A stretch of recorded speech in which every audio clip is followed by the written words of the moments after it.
미국이 동북아시아에서 중국을 상대하는 데 있어서 일본을 본격적으로 거론하고 나오고 있습니다. 그런데 평소 미국과 중국을 상대하자는 일본이 막상 이런 미국의 움직임에 큰 충격을 받고 있는데요.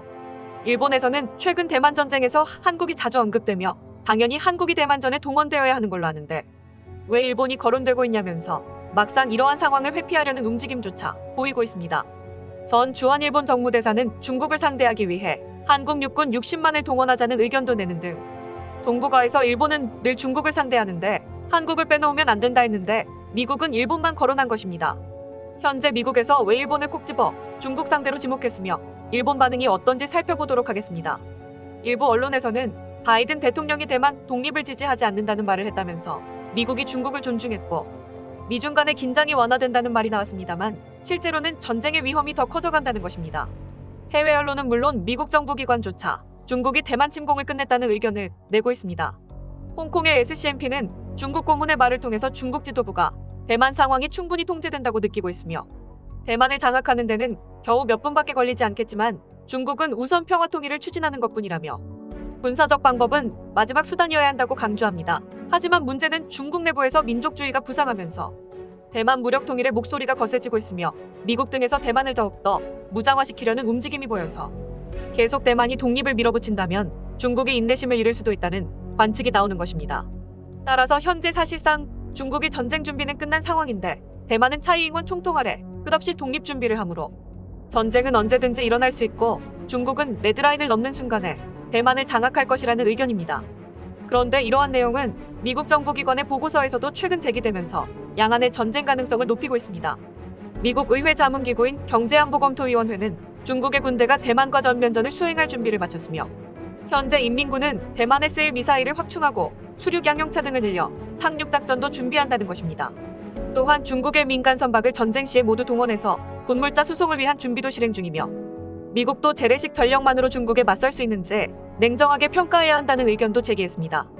또한 최근 미국 국방부에서는 중국이 최근 10수년간 핵무기를 비정상적인 속도로 늘리는 것을 주시하고 있으며 올 여름 실시한 중국의 급초음속 미사일 시험을 보며 중국 문제가 만만치 않음을 수차례 표현했습니다.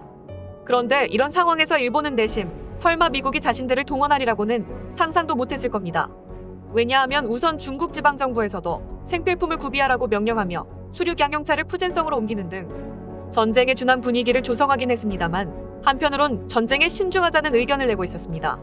그러면서 미중 간의 전쟁 시에 가장 고려해야 할 요소 중 하나는 바로 대한민국의 참전이라는 의견을 냈습니다. 한국은 미군의 의도에 따라 참전할 가능성이 높고 한국의 화력이 더해지면 얘기가 달라진다는 것입니다. 일본 입장에서는 내심 중국이 한국을 신경 쓰고 있으니 자신들은 제외되는 게 아닌가 하는 분위기도 있었죠. 또한 미국도 한국의 군사 관련한 협력을 진행하면서 한국의 족쇄를 풀어놓는 장면도 그와 일치했습니다. 미국은 한국의 미사일 지침 해제를 비롯해서 동북아의 안보에서 가장 중요한 역할로 한국을 설정하고 앞으로 한국과 군사 분야에서 다양한 협력을 하겠다는 의사를 지속적으로 밝히고 있었던 것입니다. 또한 한국은 남북이 분리되어 있는 상황이기 때문에 늘 일본보다 전쟁의 위협은 더 큰 국가이기도 합니다. 따라서 일본 내부적으로는 동북아에서 어떠한 전쟁의 형태가 발생하면 한국이 먼저 막아준다는 의견이 있었고 특히 남북전쟁이 일어날 경우에는 일본은 참전을 하지 않고 뒤에서 군수물자를 팔아 이득을 챙기려고 했습니다. 일본이 지금까지 평화헌법을 굳이 개정하지 않은 이유도 한반도 전쟁 시 다시 한번 미국이 해결해주길 바라며 일본은 돈만 벌겠다는 의도가 깔려 있었는데요. 일본은 늘 미국 등 뒤에 숨는다는 자세를 보였던 것입니다. 심지어 동북아에서 미국, 호주, 인도와 함께 쿼드 멤버인 일본은 중국을 견제하는 국가임에도 불구하고 막상 중국과의 전쟁에 휘말리는 것만큼은 자제해야 한다는 의견이 제기된 것입니다. 이처럼 일본의 이중적인 태도는 아베 정권 때부터 수차례 국제무대에서 논란이 된 바 있는데요. 이번엔 또 기시다 총리 내각이 출범하면서 미국의 의견과는 정반대의 발언을 하기 시작했습니다. 미국의 센카쿠를 막아달라는 요청과 더불어 수차례 군사훈련을 해당 지역에서 실시해놓고 결정적인 장면에서는 중국의 경제적인 보복을 당할까 우려해 국제무대에서 이중적인 태도로 일관하는 것입니다. 겉으로는 미국의 합을 맞추는 듯 행동하나 실제로 중국의 맥을 못 추는 모습이 속출하는 것입니다. 그런데 이러한 일본의 이중적 태도를 무시하듯 미국에서는 일본을 대만전에 불러들이고 있습니다. 미국 전 국무부 부장관을 지낸 아미티지는 싱크탱크를 비롯해 미국 백악관 전략에 다양한 목소리를 내고 있으며 이러한 인사들은 미국의 보수 진영의 동북아에 관한 시각을 대변하므로 미국 정책에도 영향을 끼치게 되는데요. 요미우리 신문은 아미티지가 미국에서 아시아 태평양 안보 문제에 1인자로 통하고 있다고도 설명합니다.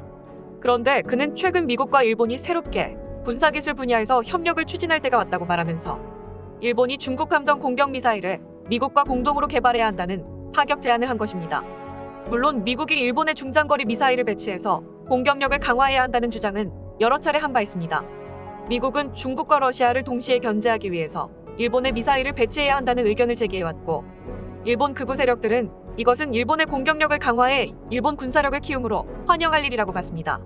아베 정권에서는 안 그래도 평화헌법 개정을 통해 전쟁 가능한 국가로 변모하려고 하는 상황인데, 미국이 이렇게 국방력을 강화하라고 하며 중장거리 미사일을 배치하려고 하니 박수를 치는 것이죠. 그런데 이번에 미국에서 제안한 지대함 미사일은 노골적으로 중국 함정을 겨누는 미사일을 일본에 놓자는 것으로, 지금까지 동북아에서 단순히 중국과 러시아를 경계하는 차원과는 크게 달라진 모습입니다. 즉, 미국에서는 중국과의 대만 전쟁 발발 시에 일본을 활용하려는 모습을 보이는 것입니다. 따라서 일본 내부에서는 완충지가 한국이 아니라 일본이 되었다는데 적지 않은 동요가 생기는 것이죠. 실제 중국과의 전쟁 시 중국이 미국을 다이렉트로 공격하면 곤란하기에 미국은 완충지가 필요한 것인데, 일본은 지금까지 대만 이외에 한국이 직접 중국과 맞서 전쟁 완충지가 될 것이라는 의견이 많았습니다. 그렇게 되면 일본은 대만전에 참여하지 않고 우선 전쟁이 잠잠해질 때까지 기다린다는 입장이었죠. 그러나 미국에서 이제 대놓고 일본의 중국 함정을 공격하는 지대함 미사일을 배치한다는 것은 다른 의미입니다. 미국에서는 최우선 전쟁 조건이 있는데 바로 미사일이 미국 본토까지 곧바로 날아오는 장면을 막는 것입니다. 예를 들어 한반도에 전쟁이 날 경우 미국은 주한미군도 참전하지만 미국 본토에서도 지원을 해야 합니다. 그런데 문제는 최근 북한이 ICBM을 비롯해 초음속 미사일까지 갖춰 미 본토 타격 가능성이 커졌단 것으로, 미국 내부에서 가장 우려하는 북한 핵이 미국 본토에 떨어지는 상황이 이제 점점 현실화된 것입니다. 따라서 미국 내부에서는 그렇다면 어쩔 수 없이 한국을 핵무장시켜야 한다는 주장이 나옵니다. 미국이 핵을 쏘면 미국을 공격하게 되므로 한국을 완충지로서 핵무장해야 한다는 주장인 것입니다. 이런 맥락상 현재 미국에서 나오는 중국 함대를 공격하는 일본 미사일은 결국 대만과의 전쟁 시에 중국의 미사일이 일본 본토로 향할 수 있다는 것을 간접적으로 나타내주는 사안이 되고 있습니다. 그렇다면 미국에서는 우선 일본이 한번 쿠션 역할을 해줘 중국과의 전면전 충격이 줄어든다는 것입니다. 그렇다면 여기서 일본이 왜 한국 대신에 들어갔냐는 의문이 생기며 한국 참전 가능성은 어떨지 궁금한데요. 이는 앞서 논의되었듯이 한국은 남북 간의 대치 중이라 이것이 한반도 전쟁으로 번져나갈 경우에는 최악의 상황에 미국 본토에 북한의 ICBM이 날아올 가능성까지 큰 위협을 고려하는 것으로 보입니다.